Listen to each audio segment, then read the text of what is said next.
Mas começar falando basicamente das tabelas aqui. Na sexta-feira, uma tabela de fechamento dia 28 de fevereiro, a gente tinha o seguinte cenário para a Bolsa Americana. O S&P estava subindo 1,24. No mês ele estava caindo 1,42, mas nada de anormal para um índice de ações, né? Caindo 1,40 no mês. No ano ainda estava subindo e tudo mais. O Nasdaq estava caindo um pouquinho mais, 2,40 no ano. Porém, aí nesses últimos 6 dias, na verdade, porque a gente pegou o fechamento aqui de quinta-feira, o S&P estava caindo 2,43 e o Nasdaq caindo 6,43. Ou seja, a gente viu um movimento de queda aqui forte, principalmente nas ações ligadas à tecnologia. Então, começar falando um pouquinho, principalmente dessa queda recente, e o que eu comecei a ver é que ela não foi uma queda. Queda a gente sempre vê índice de ações, mas parece que essa queda está trazendo um medo um pouco maior. Né? Então eu queria que vocês explicassem um pouquinho o que causou essa queda. Será que é o início de um ciclo um pouco mais negativo para a Bolsa Americana, que a gente não vê há bastante tempo? A gente pode até ver um ano, o outro desafiador, mas acho que se pegar nos últimos 10, 15 anos, uma sequência de 2, 3 anos ruins para a Bolsa Americana, a gente não teve. Desde 2009 são mais anos positivos, aí você tem um ano negativo que foi 2018, 2022, e esse ano que começa com a primeira coisa é a zerada de todas as posições que foram feitas antes da eleição e que turbinaram pós-eleição do Trump. Essa semana, na terça-feira, o mercado voltou para o nível onde estava no dia da eleição do governo americano. Tem um ponto muito importante que as pessoas têm que entender. Eu já comentei isso quando eu estive aqui com o Igor, a gente falou sobre isso e eu repito novamente. Eu moro nos Estados Unidos há 11 anos e eu sou neto de americano. Então eu fui criado pela minha avó, que é americana. Eu vou para os Estados Unidos desde 86. Conheço a cultura pela minha avó, tenho família lá. E estou há 11 anos com a minha família, esposa e 2 filhos, morando nos Estados Unidos. A gente está no nosso 3º estado. Morei em Connecticut enquanto trabalhava em Nova York, morei em Miami, agora a gente está morando no Texas. A economia americana, ela é diferente do mercado de ações americano. A eleição foi um recado claro do americano normal de que ele estava com uma sensação e um sentimento de uma economia ruim.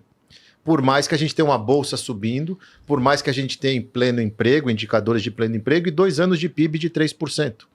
Porém, agora, com o novo governo e as pessoas que vieram com o novo governo, é muito importante a turma entender. Esquece a figura do presidente, porque como aqui no Brasil, como o presidente é uma pessoa polêmica, o antigo presidente era uma pessoa polêmica, o Trump é uma pessoa polêmica. E as pessoas julgam a figura do Trump. Uma polêmica faz preço.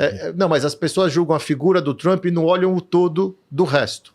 O cara que ele trouxe para ser secretário do Tesouro, Scott Bessent, é um dos maiores operadores macros do mercado. O hedge fund do cara fez muito dinheiro a vida toda operando macro. Ele entende muito de política monetária, política fiscal, macroeconomia. E ele falou hoje na CNBC, hoje de manhã, ele falou, olha, tudo que nós estamos fazendo na economia é porque a gente chegou aqui e pegou uma economia que estava extremamente forte por causa do setor público. Um governo que inflou a máquina, um governo que injetou muito dinheiro, que foi muito frouxo no fiscal. A Yellen fez um péssimo trabalho nos 4 anos de governo Biden no fiscal, tanto que o dinheiro acabou no primeiro mês de governo Trump, já estava programado que o dinheiro ia acabar. E eles estão desmontando isso para voltar a impulsionar o setor privado. Então, nesse momento, você tem as duas coisas acontecendo. Um desmanche de posições que foram postas com a eleição dele, na especulação de que ele ia fazer uma série de coisas que ainda não começaram a ser feitas, então o pessoal desmonta isso daí. Mas uma economia que está desacelerando, já era esperado uma desaceleração natural da economia, mas ela está desacelerando mais, criando mais desemprego, várias coisas acontecendo, onde o investidor, depois de 2 anos com 20% de rentabilidade da boca, fala, agora eu preciso pôr no bolso porque eu preciso ficar defensivo. Uhum. Então tem tudo isso acontecendo. O payroll que veio hoje, que são as vagas criadas no mercado americano, ele até surpreendeu porque ele veio muito próximo do que era esperado, sendo que tinha gente que achava que ele já ia vir muito em linha com a ADP, que veio muito abaixo do esperado.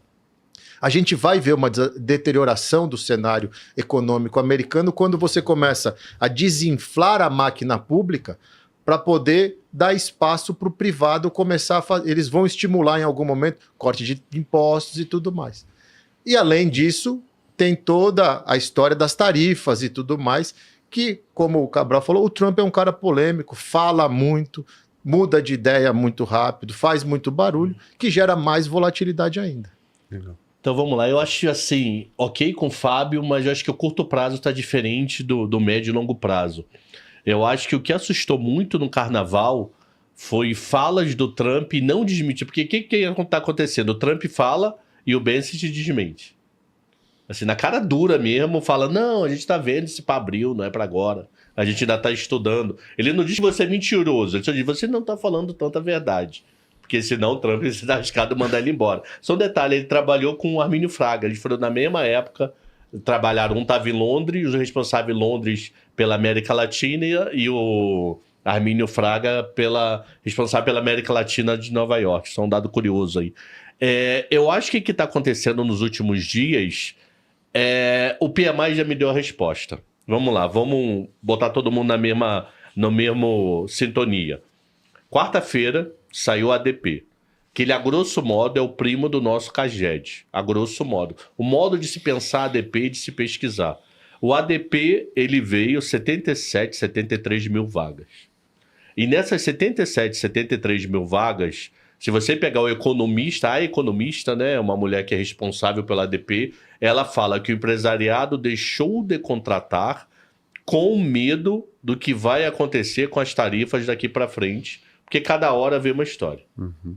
Aí você olha o PMI que saiu, acho que foi no dia seguinte, os PMI saiu na quinta ou na própria quarta, não lembro agora, posso estar confundindo o calendário. Quando você vê o PMI, você vê um PMI muito forte nos Estados Unidos.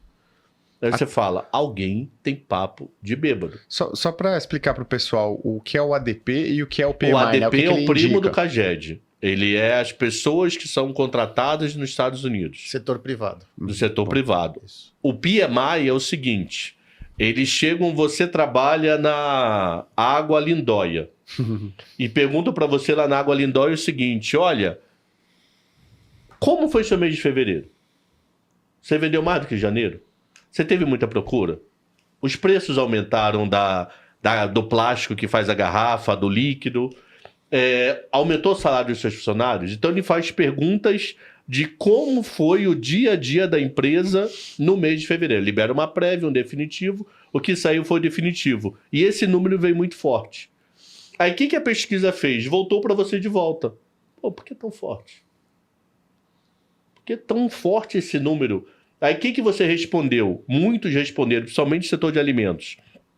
Eu antecipei as compras com medo de 2 de abril. Então, a compra que eu faria, imagina chutando, que você compra 100 mil negocinho de plástico da China todo dia 10. Você com medo de abril, em fevereiro você comprou 300 mil. Se der algum pau, eu já tenho estoque para passar um mês e pouco e tentar arrumar um outro fornecedor mais barato. Então, o que é a mensagem que eu estou querendo dizer aqui? Eu estou dizendo que você tem de um lado o empresariado com medo de contratar e de um outro lado o empresariado aumentando o seu estoque absurdamente. Isso é o medo de quê? De incerteza. Incerteza faz preço. Como pode fazer preço? Na hora da incerteza, da dúvida, o ser humano mais deseja? Caixa. Então eu acho que parte das vendas das ações que aconteceram nesses últimos 6, 5 dias, uma semana, tô vendo dados econômicos que estão absurdamente conturbados. Cada um tá me jogando numa direção, caixa. Prefiro comprar a ação da Apple 5% mais cara do que está hoje, do que colocar lá hoje e ela caiu 8% na minha cara e eu não fiz nada. Uhum. Então a caixa, para mim, tá tendo com medo de incerteza. Pô, desculpa, Trump cada hora é uma frase, mano. Esse programa, que tá sendo ao vivo, a meio-dia 17, pode estar completamente desatualizado sobre qualquer fala do Trump. Eu lembro que na primeira eleição dele, a Bloomberg nem tinha, o terminal Bloomberg acho que nem tinha a API para o Twitter. E ele tweetava tanto que a Bloomberg falou, não, vamos desenvolver aqui uma API do Twitter. E aí eu me lembro que eu deixava o Twitter ao vivo lá dele. Você passou a ter o Twitter exatamente. Aí todo mundo na mesa de operações ficava com uma aba do Twitter, né? Ninguém estava na rede social. Só ali monitorando o Trump e algumas pessoas do governo dele para ver se saiu algum tweet.